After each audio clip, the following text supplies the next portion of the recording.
செய்ய போகிறேன். அதுக்கு என்னென்ன தேவைன்னா, பொரி, ஒரு 2 வெங்காயம் பொடியாக அரிஞ்சு வச்சுருக்கேன், 2 தக்காளி பொடியாக அரிஞ்சு வச்சுருக்கேன், ஒரு 3 பச்சை மிளகா பொடியாக இருக்குது, ஒரு கொஞ்சம் கருவேப்பிலை, தாளிக்கிறதுக்கு கடுகு, உளுத்தம்பருப்பு, கடலைப்பருப்பு. இது பொட்டுக்கடலை ஒரு ஒரு 5 ஸ்பூன் தூள் பண்ணி வச்சுருக்கேன். இதான் தேவை. இப்போ நம்ம செய்ய ஆரம்பிக்கலாம். முதல்ல பொரியில் கொஞ்சம் தண்ணியை ஊற்றிக்கணும். தண்ணியை ஊற்றிட்டு நல்லா கலந்து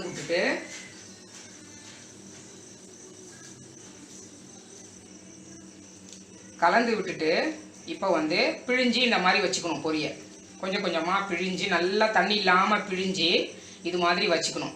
அதுக்கப்புறம் இதில் உப்பு மஞ்சத்தூள் கலந்து வச்சுக்கணும். பொரியை நல்லா நனைச்சி இதை பாருங்கள், இந்த மாதிரி நல்லா உதிரி உதிரியாக இந்த மாதிரி இருக்கணும். இதில் உப்பு மஞ்சத்தூள் போட்டு நான் கலந்து வச்சுருக்கேன். இப்போ நம்ம தாளிக்க போகிறோம்.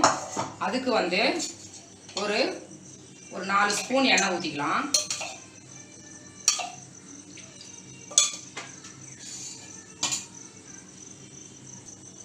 எண்ணெய் காஞ்சிருச்சு. இப்போது கடுகு, உளுத்தம்பருப்பு, கடலைப்பருப்பு,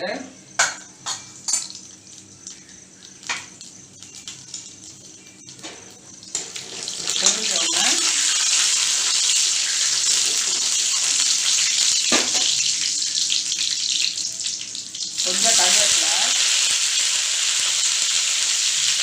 வெங்காயம், பச்சை மிளகா,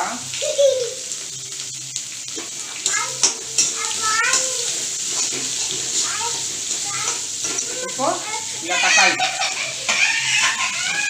இதையும் போட்டு நல்லா ஒரு 10 நிமிஷம் வதக்கணும். இப்போ வதங்கிருச்சு. அடுத்தது இந்த ஊற வச்சிருக்க பொரியை இதில் போட்டுடணும்.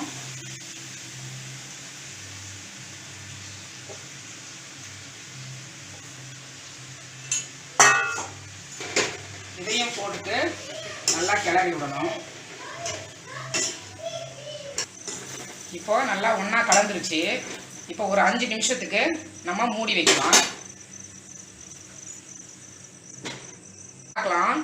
ஸ்லோவில் தான் நான் ஒரு 5 நிமிஷம் வச்சுருந்தேன். பார்க்கலாம். இப்போ கரெக்டாக இருக்குது. இந்த நேரத்தில் கடைசியாக என்ன செய்யணும், அந்த பொட்டுக்கல்லையை தூவணும். தூவிட்டு ஒரு தடவை கிளறி விடணும்.